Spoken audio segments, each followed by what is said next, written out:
La doctrine sociale, pour le faire plus simplement, c'est peut-être le plus important à retenir. J'ai essayé en quelques lignes de dire, mais qu'est-ce que j'avais envie de vous dire?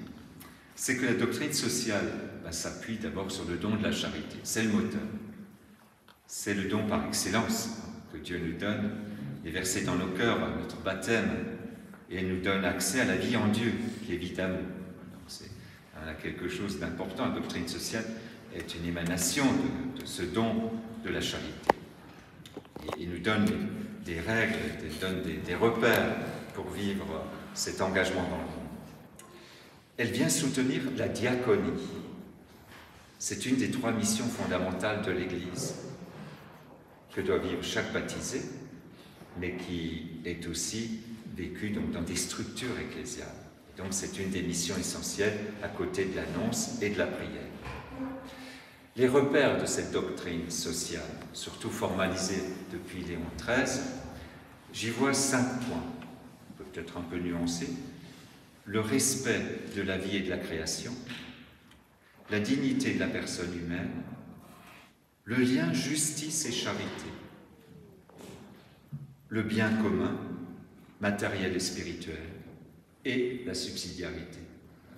À peu près les 5 points, je pense que je résume à peu près 100 ans d'approfondissement de la doctrine sociale par les différents papes. Et au fond, pour être dans notre jubilé, la doctrine sociale met en œuvre l'espérance chrétienne.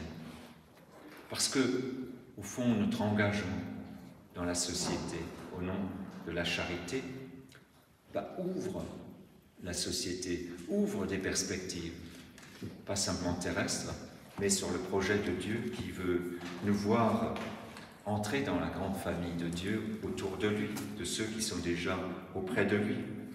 Et je le rappelle souvent, l'avenir n'est pas représenté comme l'avenir en Dieu, comme un jardin, comme le retour au paradis terrestre, ou au paradis qu'on a perdu, le paradis d'Adam et d'Ève. Mais l'image, la dernière image de ce que Dieu nous réserve, c'est la cité sainte, la Jérusalem nouvelle.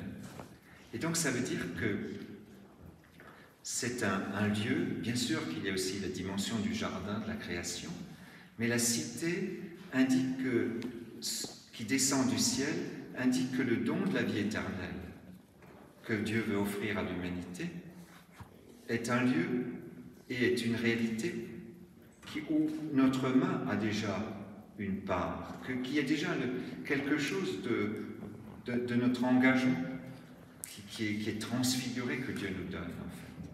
Ce n'est pas quelque chose qui nous tombera du ciel.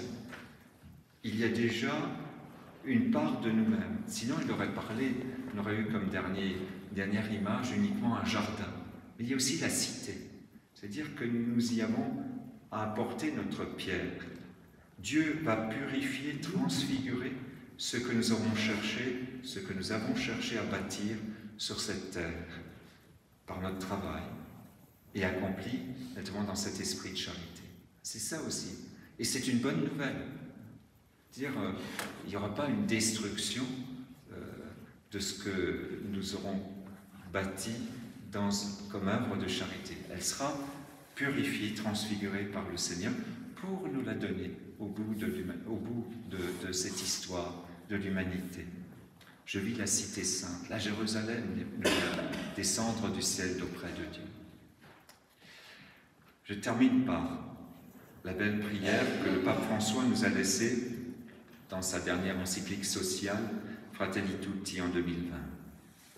C'est la prière chrétienne œcuménique, puisqu'il avait aussi donné une prière en lien avec les autres traditions religieuses. Il a laissé 2 prières.